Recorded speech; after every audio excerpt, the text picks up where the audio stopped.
아침에 나로 주의 인자한 말씀을 듣게 하소서. 내가 주를 의뢰합니다. 나의 다닐 길을 인도하소서.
명지대학교 배움의 교회 새벽 목상에 오신 여러분들을 주님의 이름으로 환영하고 축복합니다.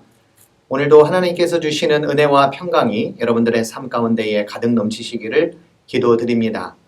오늘 함께 나눌 하나님의 말씀은 느헤미야 2장 1절에서 8절까지의 말씀입니다. 아닥사스다 왕 20년 니산월에 나는 왕에게 수를 따르는 일을 맡았다. 왕에게 수를 따라드리는 어느 날 왕께서는 나의 안색이 평소와는 달리 좋지 않은 것을 보시고는 안색이 좋지 않구나. 아픈 것 같지는 않은데 무슨 걱정되는 일이라도 있느냐? 하고 물으셨다. 나는 너무나도 황공하여 임금님 만수무강하시기를 빕니다. 소신의 조상이 묻힌 성읍이 폐허가 되고 성문들이 모두 불에 탔다는 소식을 듣고서 울적한 마음을 가누지 못한 탓입니다. 하고 아뢰었더니 내가 바라는 것이 무엇이냐? 하고 왕께서 또 나에게 물으셨다. 나는 하늘의 하나님께 기도를 드리고 나서 왕에게 말씀드렸다. 임금님께서 좋으시면 임금님께서 소신을 좋게 여기시면 소신의 조상이 묻혀있는 유다의 그 성읍으로 저를 보내주셔서 그 성읍을 다시 세우게 하여 주시기를 바랍니다. 그때에 왕후도 왕 옆에 앉아 있었다. 왕은 그렇게 다녀오려면 얼마나 걸리겠느냐? 언제쯤 돌아올 수 있겠느냐? 하고 나에게 물으셨다. 왕이 기꺼이 허락하실 것 같은 생각이 들어서 나는 얼마가 걸릴지를 말씀드렸다. 나는 왕에게 덧붙여서 말씀드렸다. 임금님께서 좋으시다면 소신이 유다까지 무사히 갈 수 있도록 유프라테스 서쪽 지방의 총독들에게 보내는 친서를 몇 통 내려주시기 바랍니다. 또 왕실 숲을 맡아보는 아삽에게도 나무를 공급하라고 친서를 내리셔서 제가 그 나무로 성전 옆에 있는 성체 문짝도 짜고 성벽도 쌓고 소신이 살 집도 짓게 하여 주시기 바랍니다. 나의 하나님이 선하신 손길로 나를 잘 보살펴 주셔서 왕이 나의 청을 들어 주었다. 스코틀랜드의 철학자인 데이비드 휴미 이런 이야기를 한 적이 있습니다. 다른 사람들의 아픔과 슬픔을 느낄 줄 아는 공감 능력이야말로 도덕성의 바탕이다 라고요. 그는 다른 사람들의 고통에 호응할 줄 아는 공감 능력이야말로 세상을 살만한 곳으로 만든다고도 하였습니다.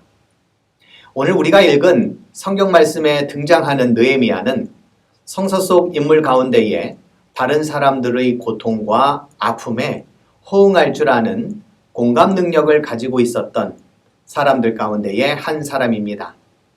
느헤미야는 허물어가고 불에 타버린 예루살렘 성과 성문에 대한 소식, 그리고 고국에서 환난과 능욕을 당하고 있는 동족들의 형편을 보고 애통하며 눈물과 금식의 기도를 드렸습니다. 느헤미야 1장 4절에 보면 내가 이 말을 듣고 앉아서 울고 수일 동안 슬퍼하며 하늘의 하나님 앞에 금식하며 기도하였다고 말하고 있습니다. 혹자는 인간 불행의 한 원인으로 비극의식을 상실한 것이라고 말한 바가 있는데요. 이런 관점에서 느헤미야는 참된 지도자답게 자기 나라의 비극적 현실에 대해 심히 안타까워하고 눈물을 흘리는 그런 모습을 살펴볼 수가 있습니다.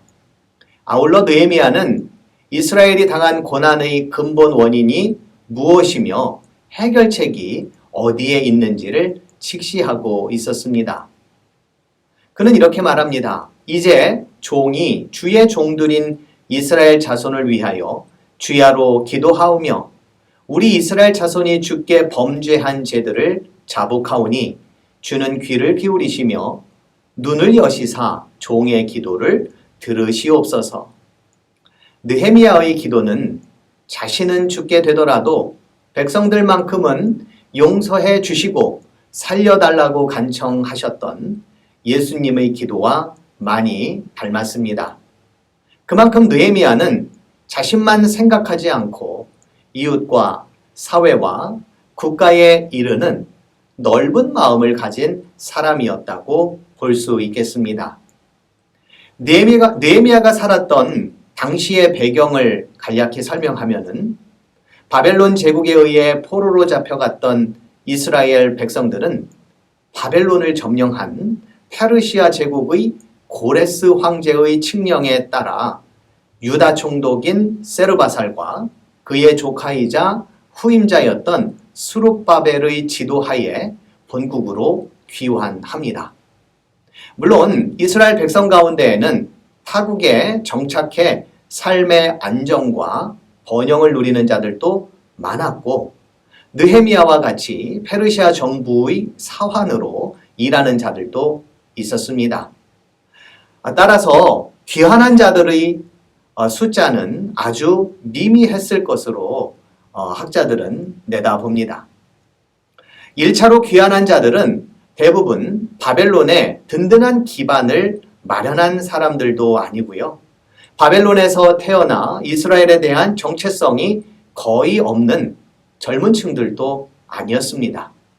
이들은 고향에 대한 향수가 그래도 남아있는 자들, 그리고 선지자들의 숭고한 이상에 감동이 되어 선조들의 신앙과 전통을 고수하고 싶었던 그런 무리들이었습니다.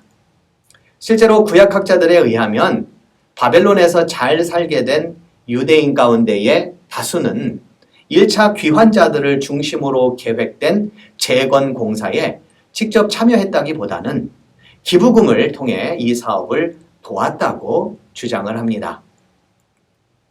아울러 유대 역사가였었던 요세푸스 역시 바벨론에서 재산을 얻은 유대인들은 이 재산을 과감히 버리고 고국으로 떠나려 하지 않았다고 합니다.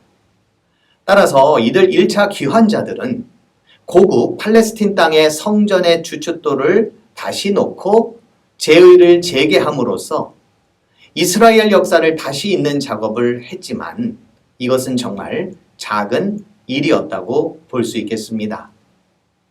이후 바벨론에 살던 다른 유대인들의 귀환이 2차 에스라에 의해 그리고 3차는 느헤미야에 의해서 이제 이어지게 되는데요. 이러한 역사적인 일들이 있었음에도 불구하고 유대인들의 반응은 그리 뜨겁지 않았다고 주장을 합니다. 예루살렘에 돌아와 거주했던 인구 밀도는 희박했고 토지는 대부분 폐허로 남아 있었으며 고국 땅이었지만 이제는 낯선 그런 땅에서 새롭게 출발해야 하는 그런 힘겨운 과제도 있었습니다. 학계서에 의하면 연이은 불순한 기후로 인한 흉작은 새로 돌아온 그러한 사람들의 삶을 궁핍하게 했고 그리고 불안정하게 만들었다고 말을 합니다. 필요한 양식과 의복도 없는 궁핍한 생활로 허덕이기도 했다고 하지요. 이웃 나라들과 사마리아의 귀족들 그리고 전부터 유대 땅에 살고 있던 유대인들의 텃세는 지역 간, 민족 간, 그리고 혈연 간의 긴장과 공포, 그리고 반감과 폭력 사태로 이어졌다고도 합니다. 비냐카나마 성전은 결국 재건이 되었지만 공동체로서의 이스라엘은 정신적, 종교적으로는 물론이거니와 경제적, 사회적으로도 일촉즉발의 위기 가운데에 있었던 것으로 생각해 볼 수가 있습니다. 이런 상황 속에서 본국으로 귀환했던 사람들은 어쩌면 내가 왜 돌아왔을까? 괜히 돌아왔구나. 이런 생각을 많이 했을 수도 있습니다. 느헤미야서는 이러한 상황을 배경으로 합니다. 유대에 있는 공동체의 장래가 불투명하고 의기소침한 가운데에 있음이 분명하고 다윗과 맺은 영원한 하나님의 언약이 현실화될 수 없을 것만 같은 불신앙이 팽배하고 페르시아 제국 이곳 저곳에서 비교적 안정적인 삶을 유지하고 있는 유대인들의 첨차적인 무관심과 현실 안주는 더 이상 대규모의 귀환이 없게 될 것이 분명해 보였습니다. 그 누가 이 안타까운 상황과 현실을 이길 수 있는 믿음과 행동을 보여줄 수 있을까 하는 상황에 느헤미야는 등장했던 것입니다. 나라를 빼앗기고 성전이 무너진 지도 오래되었는데 이제 와서 그것도 버젓이 직장도 안정적인 곳으로 자리를 잡았는데 말이죠. 굳이 본국으로 돌아가지 않아도 걱정 없이 살 수 있었던 사람 느헤미야는 결국 3차 귀환을 이끄는 길을 선택하게 됩니다. 무엇이 그로 하여금 고국으로 돌아오게 했을까요? 여러 상황을 미루어 짐작컨대 이는 필시 사람의 뜻과 의지로 될 일은 아닙니다. 본문 2장 12절은 그 대답을 이렇게 들려줍니다. 하나님이 나의 마음을 움직이셔서 예루살렘에서 일하도록 하셨다. 아직 사람들에게 밝히지는 않았지만 느헤미야는 그 이유 때문에 왔다고 고백하고 있습니다. 하나님이 주시는 마음, 그것은 세상 어떤 어려움이나 절망적인 상황일지라도 헤쳐나갈 수 있는 힘입니다. 하나님이 주시는 마음만 있다면 하지 못할 일이 없고 할 수 없는 일도 가능케 하는 능력입니다. 저는 평소 백범 김구 선생님께서 하셨다는 말을 늘 마음에 품고 삽니다. 내 힘으로 할 수 없는 일에 도전하지 않으면 내 힘으로 갈 수 없는 곳에 이를 수 없다. 사실 나를 넘어서야 이곳을 떠나고 나를 이겨내야 그곳에 이른다. 저는 이 말을 반복적으로 되뇌이며 그래, 도전하자, 나를 넘어서자, 나를 이겨내자 하지만 잘 안 되고 못하고 그리고 하기 싫을 때가 많습니다. 그럴 때마다 이게 인생이란 것이 사람의 의지만으로 되는 것이 아니구나 깊이 깨닫게 됩니다. 그렇다면 무엇으로 우리의 지난한 삶을 헤쳐나갈 수 있을까요? 바로 하나님이 주시는 마음입니다. 우리의 마음이 하나님이 주시는 마음과 통할 때에 주님께서는 당신의 능력의 손으로 우리를 이끌어 주실 것입니다. 느헤미야는 곳곳에서 하나님의 선하신 손이 자신을 살펴주셨고 보살펴주셨고 인도해 주셨다고 고백합니다. 그동안 이스라엘 백성들이 잃어버린 것이 무엇입니까?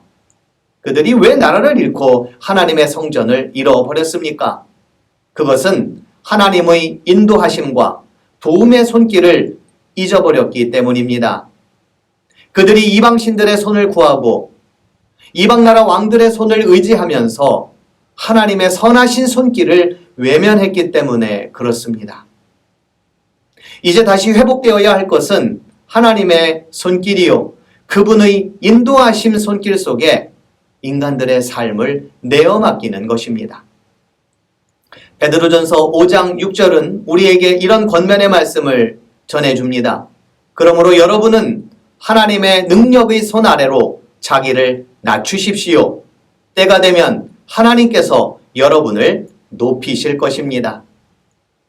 미국의 노스웨스턴 대학교의 아담 갈린스키 교수는 공감 능력이 뛰어난 사람이 갖는 습관 가운데의 하나를 나는 힘이 없는 사람이다 라고 생각할수록 타인에 대한 공감 능력이 향상된다고 했습니다. 이는 어떤 사람입니까? 겸손한 사람입니다. 결국 내 힘이 아닌 하나님의 힘을 의지하고 사는 사람들, 이 사람들이 바로 공감 능력이 뛰어난 자들이고 그리고 이러한 자들이 지도자들이 되어야 할 것입니다. 우리의 삶을 주님께 내어 맡기고 그리고 하나님의 선하신 손을 의지하며 살아감으로써 우리의 인생이 하나님의 이끄심과 인도하심 가운데에 선한 길로 나아가시는 우리 배움의 교회 모든 성도님들이 되시기를 주님의 이름으로 기도드립니다. 기도하시겠습니다. 오늘 느헤미야의 말씀을 통해 지난한 우리의 인생길, 힘겹고 어려운 순간들이 많이 있지만 하나님의 선하신 손을 의지하며 그 손의 이끌림 가운데에 살아가는 저희 모두가 되도록 주님 도와주시옵소서. 우리의 힘과 능력만으로 우리의 마음과 의지만으로는 감당할 수 없는 것들이 많이 있사오니 주님 우리에게 귀한 마음 허락해 주시고 또 능력 허락해 주셔서 우리가 가는 길 하나님의 은혜와 능력 가운데에 잘 감당하는 복된 인생이 되도록 주님 도와주시옵소서. 오늘 하루도 겸손히 주님의 뜻과 주님의 말씀 안에 살아가는 우리 배움의 교회 모든 성도님들이 되시기를 간절히 기도하며 예수님의 이름으로 기도드립니다. 아멘.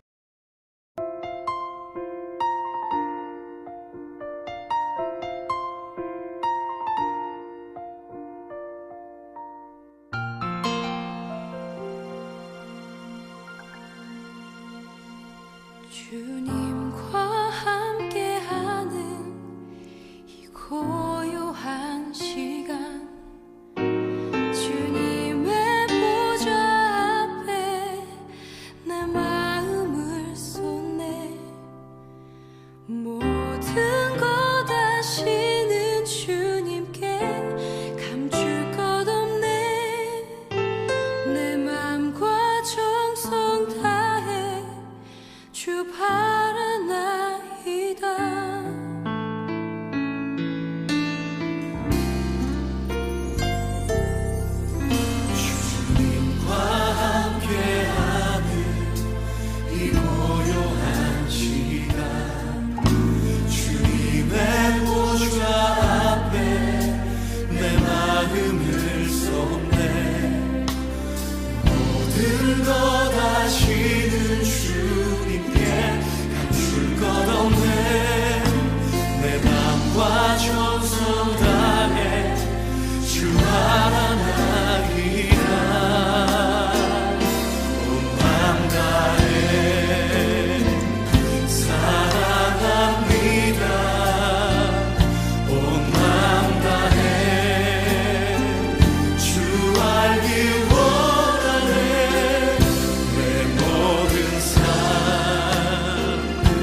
염려하지 않아도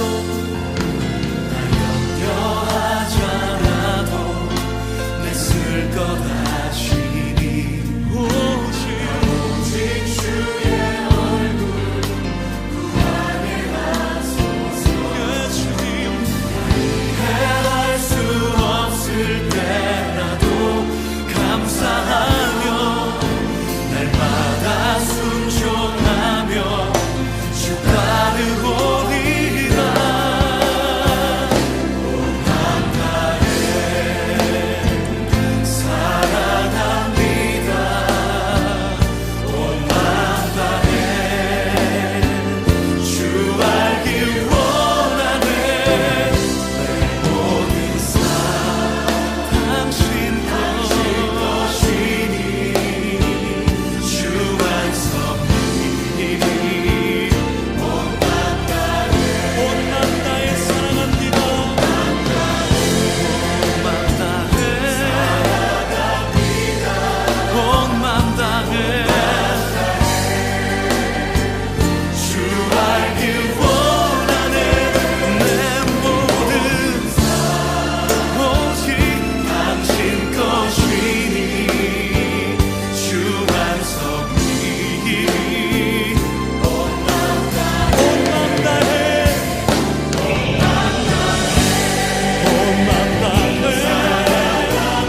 사랑합니다. 온 맘 다해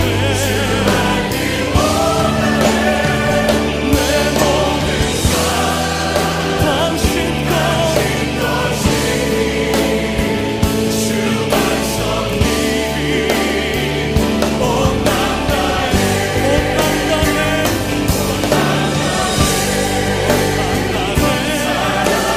사랑합니다.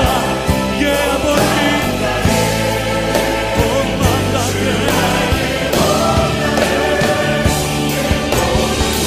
내 모든 삶 주만 섬기리. 온 맘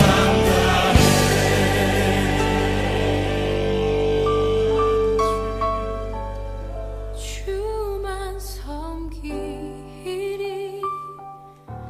온 맘 다해. 예 아버지 예